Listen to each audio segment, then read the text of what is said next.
அனைத்து கால்நடை நண்பர்களுக்கும் வணக்கம். உங்கள் கால்நடை நண்பன் ஜேடிகே பேசுகிறேன். புதுசாக ஒரு மாடு வாங்கிட்டு வந்தோம், அதை வளர்க்க போகிறோம். ஆனால் அவங்க சொன்ன பால் கறக்கலை அப்படின்னா அதுக்கு இன்னும் சில விஷயங்களை நம்ம தெரிஞ்சுக்க வேண்டியது இருக்குது.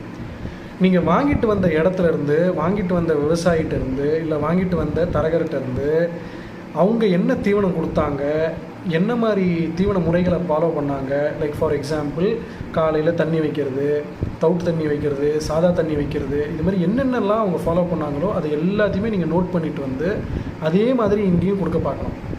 இப்போ வடநாட்டிலே வெறும் பூரி சப்பாத்தினே சாப்பிட்டு பழகினவருக்கு இட்லி தோசை அப்படின்னு கொடுத்தா அவர் சாப்பிடுவாரா? சாப்பிட மாட்டார்.